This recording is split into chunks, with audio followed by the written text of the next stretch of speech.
மாலையாக தொடுத்து ஆயுதமாக தொடுத்து அதோ இருக்கும் அந்த அம்மனாலை செல்கிறோம் ஐயா.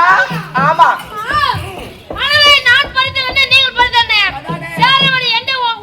அம்மனுக்கு மலர்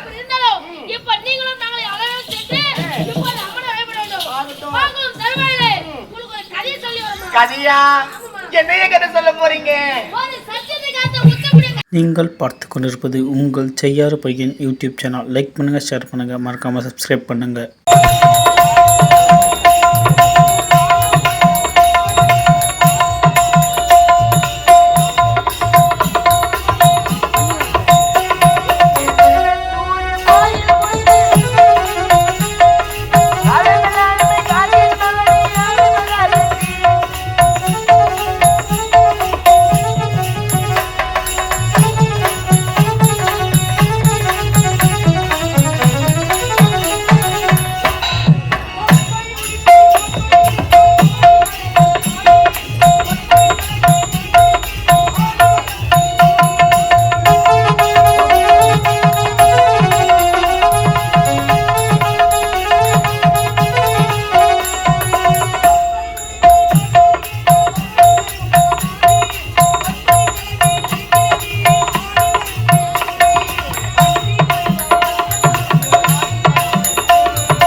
பாடசாலைக்கு சென்று பாடங்களை படித்து முடித்துவிட்டு அம்மனுக்கு கொண்டு வேலை செய்ய வேண்டும் என்று வந்து கொண்டிருக்கிறீங்க.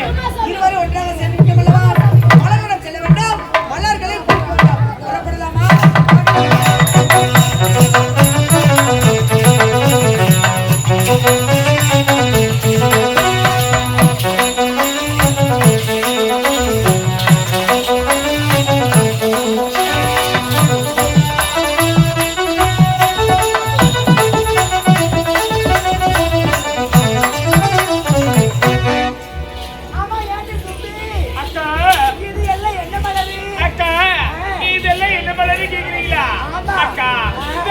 ரோஜா தொட்டு ரோஜா மலர்க்கா? ஆமாக்கா, ரொம்ப சந்தோஷமா இருக்குக்கா பார்க்கும் போது. சொல்லுங்க அக்கா, நீட்டு நீட்டா வெள்ள வெள்ளையா கட்ட கட்டையா அதுக்கு சம்பிங் மலர். ஆமா, தண்ணி இருந்தா எல்லாம் நிற்கும், தண்ணி எல்லாம் பறிச்சுக்கோல. ஆமாக்கா, இருக்கிற வெயில நம்ம தண்ணி ஊத்தி மலர் மலர் வைக்க வேண்டும். ஆகட்டும். ஆமா ஏண்டி இது எல்லாம் என்ன மலர்? இதெல்லாம் என்ன மலர் கேட்கிறீங்களா? ஆமா இதுதான் முல்லை. முல்லை. அவற்றின் நிறமா வெள்ளை. வெள்ளை. அவன் காட்டு தலை ஆட்டுவது போல் இல்லை. யாரையம்மா? ஒண்ணும் இல்லை, இல்லை. ஆமா ஏண்டி கவுசி? அக்கா, அது எல்லாம் என்ன மலர்? அதுதான் அழுகி ஜாதி வலித்து விட்டோம். அத பூத்து குடுக்குதா? அக்கா. ஆமா ஏண்டி சின்ன பொண்ணு? அக்கா. அது எல்லாம் என்ன மலர்? அதெல்லாம் கொடி மல்லிக்கா. அதான் கொடி கொடியா போகுதா? ஆமாக்கா. இருந்தாலும் இதெல்லாம் யாரை விட பார்க்க முடியும்? பார்க்கின்றது. அக்கா, எப்படி தெரியுமா?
ஆகினால அடுத்த மலரோடு செல்ல வேண்டாம், மலர்களை பறிக்க வேண்டாம். புறப்பட்டு வாங்க.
சாமி எனக்கு வயசாகி போச்சு சாமி ஐயோ. அது மட்டும் இல்ல சாமி உன் பின்னாடி தான் நடந்து வந்துருக்காதுனா ஆமா. வர வழியில நம்ம மலர் சோலை ஓரம் ஓரம். யாரோ பெரிய பல்ல வெட்டி வச்சுக்கிறாங்க சாமி சைலண்ட் அந்த பள்ளத்துல வீழ்ந்து ஏந்து வர சாமி சாமி அந்த பழத்தை நாங்க வெட்டி வச்சேன் நடக்கிற வழியில யா சாமி போய் பள்ளத்தை வெட்டினீங்க ஆத்தி ஜீவராசிங்க நம்ம மலர் சோலைய நாசம் பண்ணிட்டு அதனால பழத்தை வெட்டி வச்சேன் அடடே. பண்டிகை நேரம் வீடு பார்த்தா பண்டிகை வீடு பார்த்தா நான் வீட்டு சாமி சாமி. ஏன் சாமி காட்டு பண்ணி வந்து பூச்செடிகளை நாசம் செய்துனா காட்டு பண்ணிக்கு கரண்ட் வைக்க வேண்டியது தானே ஐயோ கரண்ட்ல வைக்க கூடாது ஏன் சாமி தமிழ்நாடு அரசு வனத்துறை என்ன சொல்றா என்ன சொல்றாங்க எந்த ஒரு ஜீவராசிக்கும் நம்ம தொந்தரவு அதிகமா கொடுக்கக்கூடாது அடடே துன்புறுத்த கூடாது அதனால நம்ம மீறி காட்டு ஜீவராசி கரண்ட் வச்சா கவர்மெண்ட் நம்மளுக்கு கரண்ட் வைக்குமா சரி சாமி போகட்டு விடுங்க ஏதோ பழத்துல வீதியாந்து வந்துட்டு இந்த மலர் இடத்துல வந்து மலர்களை பறிக்கலாம் என்று பார்த்தால் ஒரு மலரை கூட காணவில்லை அடுத்த மலரோட செல்ல வேண்டும் மலரை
கொண்டு இந்த அழகான உலகம் வந்தாச்சு. வந்துட்டோம். இப்படி மரளி பறிக்க வேண்டும். சீக்கிரமா பறிக்கலாமா? மாலையாக தொடுக்க வேண்டும். ஆகட்டும். அதோ இருக்கும் அந்த அம்மனாரை செல்ல வேண்டும். போகலாமா? மரளி பறிங்க. ஐயையோ, அம்மே, ஐயையோ, அம்மே, ஐயையோ, அம்மே, ஐயையோ, அம்மே, அம்மே, அம்மே, அம்மே, அம்மே, அம்மே, அம்மே, அம்மே, அம்மே, அம்மே, அம்மே, அம்மே, அம்மே, அம்மே. நல்லா தான் பேசுறாங்க. Please sister. மாமா. நீங்க தான் பெண்களா? பெண்களா! நான் பறிக்கிறேன். மாமா நீங்க பறிக்கிறீங்க. நீங்கள் யார்? எந்த நாடு? என்ன வந்து கூறுங்கள். ஐயா ஐயா இங்க இருக்கு மரளி பறிச்சு மாலையாக தொடுத்து ஆகமாக தொடுத்து அதோ இருக்கும் அந்த அம்மனாரை செல்கிறோம் ஐயா. ஆமா மலரை நான் பறித்தேன் நீங்கள் பறித்தேன். சேரமணி என்ன ஒன்று அம்மனுக்கு மலர் இருந்தாலும் இப்ப நீங்களும் நாங்களை அழகாக சேர்த்து இப்ப அம்மனை வழிபட வேண்டும். வாங்கும் தருவாயிலே உங்களுக்கு ஒரு கதையை சொல்லி வரணும். கதையா என்னைய கதை சொல்ல போறீங்க? ஒரு சத்தியத்தை காத்த உத்தமுடைய கதை சொல்லி வருமா? ஐயா இந்த நாட்டில் இந்த மண்ணில் சத்தியத்துக்காக உத்தமியா? அவள் யார்? அவள் எப்படி வாழ்ந்தாள்? அவள் நாடு என்ன? அவள் பெயர் என்ன? விளக்கமாக சொல்லுங்கள் ஐயா. இதே நாள்தான் அப்படியா? அவள் சீரோடு சிறப்போடு வாழ்ந்து வந்து அன்று ஒரு நாள்